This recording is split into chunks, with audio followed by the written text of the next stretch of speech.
जय श्री कृष्ण। राधे राधे। मार्गशीर्ष कृष्ण उत्पन्ना एकादशी व्रत कथा। नैमिषारण्य तीर्थ में इकट्ठे हुए 88,000 ऋषियों की मैत्री सभा में कथा करते हुए श्री सूत जी ने कहा, हे ऋषियों, भगवान आनंद कंद मुरली मनोहर ने प्राचीन काल में जो सर्वोत्तम व्रत और उनके महात्म्य को अपने परम भक्त अर्जुन के प्रति विधि विधान से वर्णन किया था, अब एकादशी का सर्वश्रेष्ठ व्रत आपके सम्मुख वर्णन करता हूँ। एवं सावधान होकर अब सुनने का कष्ट करें। हे संतो, एक दिन का वृत्तांत है कि महाभाव अर्जुन ने गांडी धनुष को पृथ्वी पर रखकर हाथ जोड़कर भगवान कृष्ण से कहा, हे भक्तों के भय हरने वाले केशव, आपने एकादशी के महत्व के जो वर्णन किया है उसे सुनकर मेरी एकादशी व्रत करने की बड़ी उत्कृष्ट लालसा उत्पन्न हुई है। अतः आप उसकी संपूर्ण विधि मेरे सम्मुख कहने की कृपा कीजिए।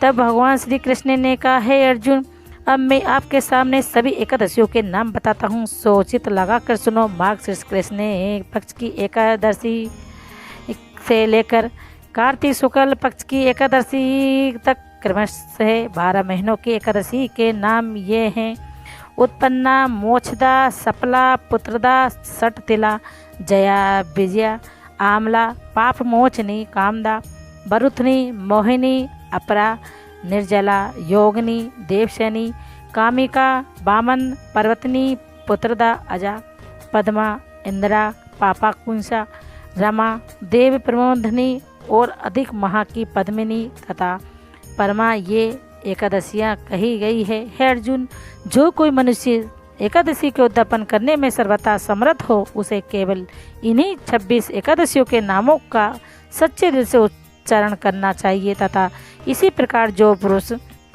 किसी विशेष कारण से एकादशी व्रत न कर सके तो उसको भी इसके नामों का उच्चारण करना चाहिए, क्योंकि केवल इनके नाम मात्र से ही अच्छे पुण्य की प्राप्ति हो जाती है।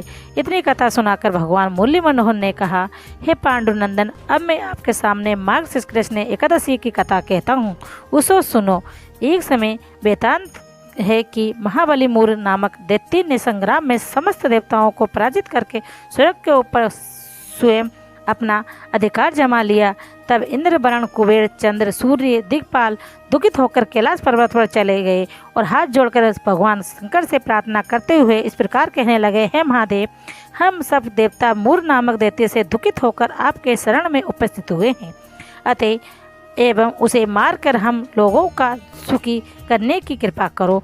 देवताओं के ये वचन सुनकर भगवान जगतपति व शंकर ने कहा, हे देवताओं, मैं उस मूर नामक महादैत्य को अभी मारकर आपको समस्त कष्टों से रहित कर देता, किंतु इस समय मैं घोर तपस्या में लगा हुआ हूँ, जिसमें क्रोध और हिंसा करना सर्वथा अनुचित है। यद्यपि किसी भी तपस्वी को क्रोध और हिंसा भूल कर भी नहीं करनी चाहिए, परंतु फिर भी साधारण तपस्या में किसी एताताई को मारने से कोई पाप नहीं होता।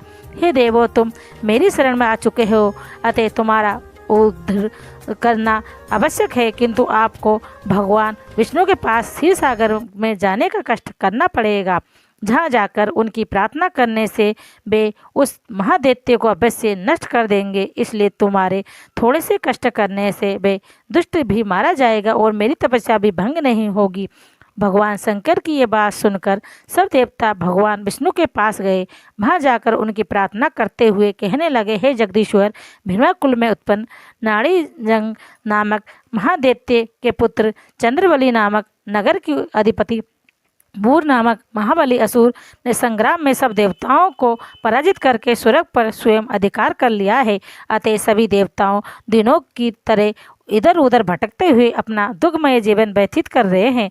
जो उस महादैत्य को मारकर देवताओं को सुखी करने की कृपा कीजिए, क्योंकि संसार में आपके सिवा भक्तों का कष्ट दूर करने ते हुए उन्हें सुखी बनाने वाला स्वामी कोई नहीं है, इसलिए शीघ्र कृपा कीजिए। देवताओं की इस प्रकार प्रार्थना सुन प्रसन्न होते हुए भगवान विष्णु ने कहा, हे देवो, उस दुरात्मा दैत्य को मारकर तुम्हें शीघ्र ही सुखी बनाऊंगा, अतः तुम्हें उसकी ओर से निश्चित हो जाना चाहिए। हे अर्जुन, विष्णु भगवान के ये वचन सुनकर देवता बड़े प्रसन्न हुए। तत्पश्चात देवताओं को साथ लेकर भगवान जनार्दन ने जो ही उस महादैत्य मूर को संग्राम के लिए ललकारा, त्यों ही वे दैत्य अपनी महासैन्य को सजाकर और नाना प्रकार के आयुधों को लेकर भगवान से युद्ध करने के लिए आकर उपस्थित हुआ। इसके बाद देव और असुरों का युद्ध प्रारंभ हुआ। भगवान की कृपा रूपी शक्ति को प्राप्त करके देवता बड़े बलवान हो गए और असुरों को पराजित करते हुए उन्हें धरती पर सुलाने लगे। अपनी सेना को देवों द्वारा हताहत होते देखकर मोर के क्रोध का कोई ठिकाना नहीं रहा और कराल काल के समान अपने बाणों को धनुष पर रखकर मल्लकान के महादेव के समान देवों पर बाण वर्षा करने लगा। हे अर्जुन, बाण वर्षा से विचलित होकर समस्त देवता बोले, हे भगवान रक्षा करो। इस प्रकार चिल्लाते हुए भगवान से प्रार्थना करने लगे। हे अर्जुन, दैत्यों के बाणों से देवता और विकल हो देकर एकादशी के पर्व की लक्ष्य करते हुए भगवान ने विचार किया कि यदि भीष्म कुल उत्पन्न मूर दैत्य को एकादशी के दिन मारा जाता है तो धर्म का उल्लंघन और भीष्म हत्या का पाप होता है, और यदि नहीं मारा जाता है तो उस दिन देवताओं को दुख के समुद्र में गिरना पड़ता है। अतः कोई ऐसा उपाय सोचना चाहिए जिससे ये दैत्य भी मारा जावे और भीष्म हत्या का पाप भी से बचा जा सके। इस प्रकार विचार करने के पश्चात भगवान विष्णु उस दैत्य के सामने जाकर उससे इस तरह खिलवाड़ करने लगे जैसे बिल्ली मुंह से करती है। तब भगवान को सामने देखकर वे दैत्य देवों की ओर से ध्यान हटाकर उनसे युद्ध करता हुआ भगवान पर नाना प्रकार के शस्त्रों का प्रहार करने लगा। दैत्य को अपने ऊपर क्रोधित होकर शस्त्र चलाते हुए देखकर भगवान उसे भुलावा देने के लिए उसके आगाड़ी होकर भाग चले पड़े।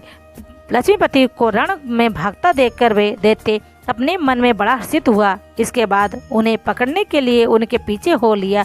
तत्पश्चात भगवान जगदीश्वर हिमालय पर्वत की एक विशाल कंदरा में चले गए। वहां जाकर देवों को अव्यय करने वाली अपनी शक्ति को प्रकट कर आराम से लेट गए। जिस समय वे दैत्य उस कंदरा में पहुंचा तो उस समय देखा कि एक अत्यंत मनोहर कन्या उस आयुध को लिए युद्ध करने को तैयार खड़ी है। उस भगवती देव माया को देखकर वे दैत्य जो ही उन्हें मारने के लिए दौड़ा तो हुई भगवती जगदम्बा ने तलवार से उसका सिर उड़ा दिया। उस महादैत्य को मारा सुनकर शेष असुर पाताल में चले गए और देवता हर्षित होकर भगवती की प्रार्थना करने लगे।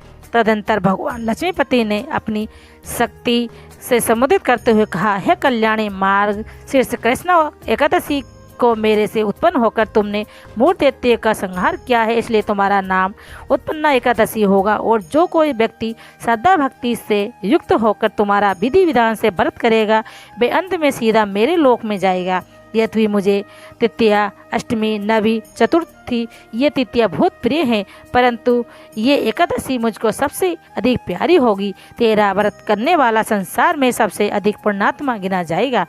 इतनी कथा सुनाकर भगवान श्री कृष्ण ने कहा, हे कुंती नंदन, इस तरह एकादशी मुझसे उत्पन्न होकर संसार में सर्वश्रेष्ठ गिनी जाती है तथा जो प्राणी एकादशी का व्रत करता है उसके समस्त शत्रुओं के सहित कष्टों का नाश होता है। मैं उसी संसारी सुखों के सहित स्वर्ग से सुख में प्रदान करता हूँ। अतः सुख, ऐश्वर्य, पुण्य, यश और मन इच्छा फल पाने को मनुष्य को अवश्य इस प्रकार एकादशी का व्रत करना चाहिए। इस एकादशी को निहार रहकर दूसरे दिन द्वादशी को भोजन करे, किंतु द्वादशी के दिन मैथुन पतितों का 7 दिन में सोना, बार बार भोजन करना और मांस तथा तेल का सर्वथा त्याग करते हुए क्रोध और झूठ को त्याग देना चाहिए तथा शुभ कर्म करते हुए परमेश्वर का भजन करते रहना चाहिए। हे अर्जुन, इस प्रकार जो श्रद्धा भक्ति से एकादशी के व्रत को करेगा अथवा उसके महात्म्य को सुनेगा वे समस्त संसारी सुखों को प्राप्त करता हुआ वैकुंठ के अंत सुखों को प्राप्त होगा। आपको हमारी वीडियो अच्छी लगी हो तो लाइक में हमारे चैनल को सब्सक्राइब जरूर करें। बोलो विष्णु भगवान की जय।